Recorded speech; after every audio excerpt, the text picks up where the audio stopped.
What's going on, guys and girls? It's Zach from SwitchForce. We're back with another Animal Crossing New Horizons video as we eagerly wait for that January late update. Brewster is on the table. He's in play, and he could happen, or he could not. But at least we're getting Pave, right?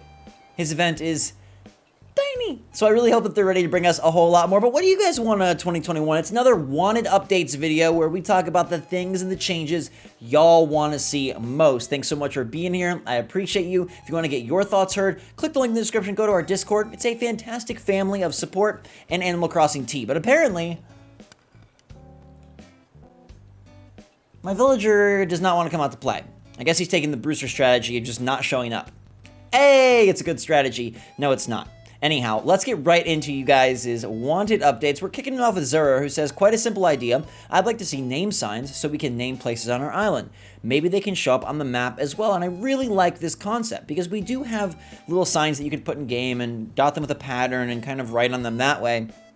But this idea of very specified segments of your island, especially since the islands aren't growing, right? We've designed them time and time again. We've redone them, torn them down, built them back up. Wouldn't it be fun if we could actually specify, like, oh, over here is our Zen Garden Tribute area, and over here is our Kid Core Creepy area, and over here is our Christmas area where we shove all the Christmas items so they're ready for next time Jingle decides to drop in. Well, that's not a thing, but it would be quite nice, and oh! Hello, okay, he wanted to show us the map screen, because I think it would be really neat if it was color-coded, or if you could kind of color-code it and separate out. Since I don't think we're getting new buildings, and since the map will probably never expand, having new ways to segment it would be pretty darn fun.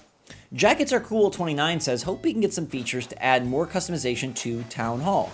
I think you could make really nice villages if you could, and this is a great idea. It's a great concept. If we're not going to get that many changes to the island itself, if we're not going to get new buildings, then modification for the already existing buildings would be awesome. Now, you might argue and say, hey, they do make changes for the seasons, like we got snow on the roof, and Nook's Cranny over here has a little snowman and the lights in the window. But wouldn't it be fun if you could decide for yourself and kind of reshape the plaza, redesign resident services to better fit your theme and your island, and also just add a little more diversity?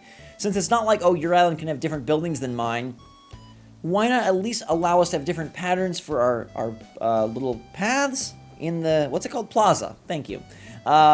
Or for resident services to have different structure, shape. I mean, Tom Nook and Isabel, they got to get bored after a while. Once you're no longer buying stuff from them, once you're not in there all the time hitting the terminal, maybe they need a project of their own. I think that's a really brilliant idea. Also, I hope you're all hanging in there and having fun. I know this is a tough time because, like, all your Christmas decorations, like, do they stay up?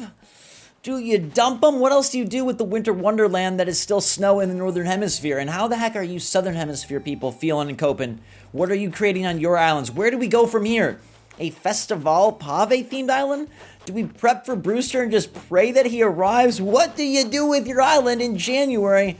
It's got to be tough from a design standpoint. We basically exhausted all the ideas and all the major holidays, so where do you go? Everybody's gathering and trying to figure it out. You guys need any good ideas? That Discord is a great place. Now, Pat's Patch takes it a bit further and says they should add a way you can customize the inside of Able Sisters, Nook's Cranny, and Resident Services. You could change the color for wallpapers and flooring, but leave the rest as is. But put break room for them so they can relax from work. All right, I like that. Pat's Patch is really trying to think of the NPCs inside, give them a little time to TLC, kick back and relax. I appreciate that.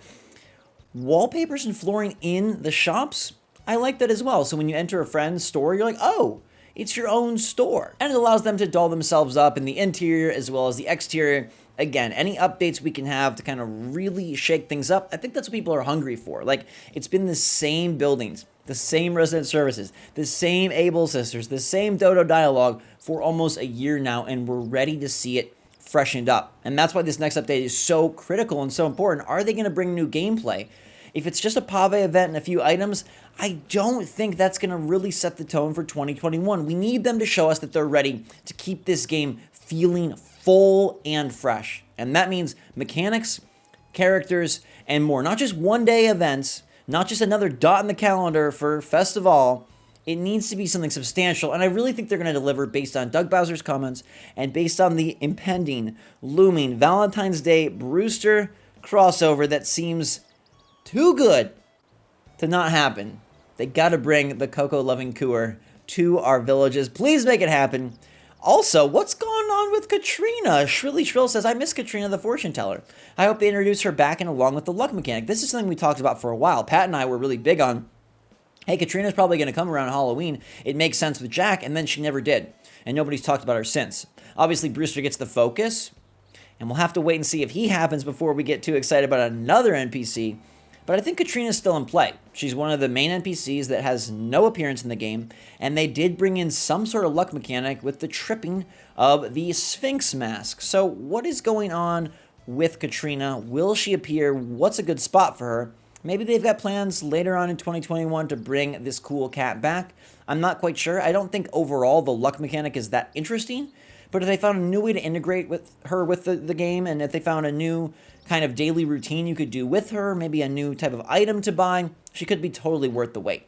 Zenny has the update of the day saying, I'd like to see Lyle return as an expansion to the HHA, also to allow Digby to return and maybe even Lottie. Okay, don't get greedy, Zenny. I love your idea, but let's not put too many balls in this basket as an island visitor on certain days like Red, CJ, or Flick, but the purpose is that Lyle would come give town ratings, and maybe he could even judge your island every month. Sometime you would be against your friends competing over who has the best island. Whoever has the most points would win. So not just the letters from Lyle in the mail, but instead this is a way to see Lyle, and if you won the competition, there could be some exclusive Happy Home Academy items. I love this idea. Bring Lyle back and let us go toe-to-toe with our friends. You know, 3-star, 4-star, 5-star, but there needs to be more nuance, right? And if we could get a total score for our island in the same way that we kind of get a ranking for our house, that would be ridiculously cool and fun. And it would be a way to kind of interject some HHA into the game. I know a lot of people are fond of that, and we don't really have so much in New Horizons. So bringing Lyle in, or I guess Digby or Lottie, but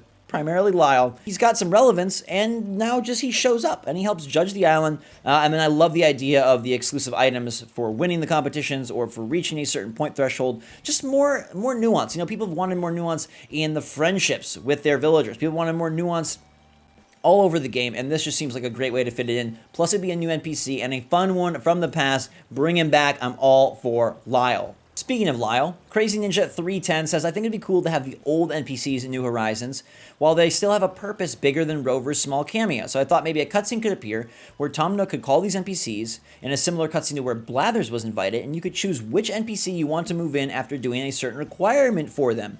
Or you could get a special Nook Miles ticket where it has a chance of going to a fishing island or a bug catching island and seeing the old NPC tied to that event. I love the second half there. I don't think we're going to get the old NPCs and their old roles back on the island, because that's the whole point of Flick and CJ and, NPCs of that sort. But to be able to visit a mystery island where we did get to do a bug competition with Nat would be amazing. And I think that would be really, really fun. And it would also bring more value to the Nook Mile tickets, which have seemed to go down in terms of their enthusiasm and worth, because most of us have our dreamies. Nobody really needs resources. Fishing at the islands doesn't seem all that important because we have all of them, so bringing in an old NPC and having like a special event on the island would be fantastic. It's very much borrowing from the Rover type idea, which Crazy Ninja mentioned, where you have like a special one-off island that does something fun, and it could even be tied to a specific day, like, hey, Nat's going to come in for International Bug Day, and that's when we're going to see him. Reporter, it's going to be Save the Rainforest Day, and we're going to, I don't know, bring home a new seed, a new type of tree, which ties us in to our very last update. Thomas says, this is not the biggest update, but I would like more types of trees. It would be nice on an island, and we could get more crafting materials, or just imagine having long trees on your island from the museum in the bug section. So I got to go check these trees that he's talking about out, but I really would love to see more vegetative variety. I know we do have the plants, and there's promise of more farming, but so far we got pumpkins. That's about it. And more types of trees would be cool because they do allow, not just for new resources, because I think we're kind of tapped out in terms of the wood we have is the wood we're going to get, but it would be great if we could have more special items, like, the event type items, right? So we're talking about the ornaments that drop out of the pine trees. Wouldn't it be nifty and nice to see more special items come out of some of the trees from the bug world or from some of the other locales? Now, I got to find these special trees that he's talking about. I do wonder how would Nintendo make substantial changes and improvements to the island, or is everything going to be, like over on top of it. You know what I'm saying? So like, will we ever see resource changes? Will we ever see tree changes? Will we ever see resident services changes like was discussed earlier? Or will it all be additive and kind of just squeezing in little spots where we can? Is this what he means by long trees? Those little guys kind of look like palm trees. I'm not sure what a long tree is. Is it the tall ones? What kind of tree is he talking about?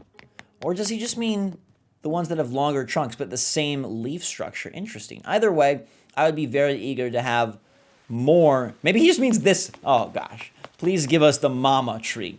I want Treezilla to descend upon our island, and maybe he could give off some sap, which would be a new resource to craft something new for Nat on the Mystery Island. It all ties together, and then Lyle will love my island because I have such vegetative variety. Oh, this is beautiful. New flora, new fauna.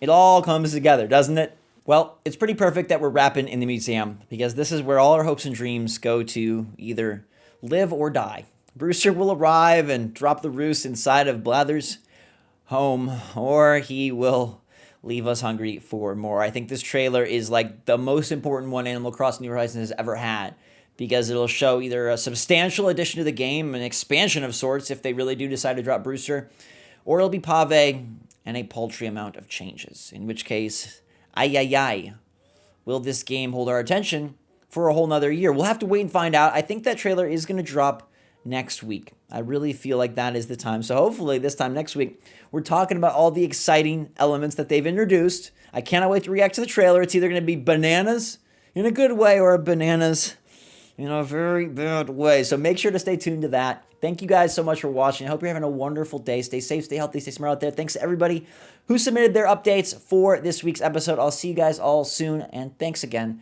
for being a part of my Animal Crossing adventure. I hope you'll check out the rest of my videos. We're covering Super Mario 3D World plus Bowser's Fury. We're doing a new show called Good Morning Mario, where we bring forth all the Nintendo news and all the excitement with my own special touch that hopefully you guys will appreciate. But regardless, just thanks. Have a wonderful rest of your day. Until next time, SwitchForce out.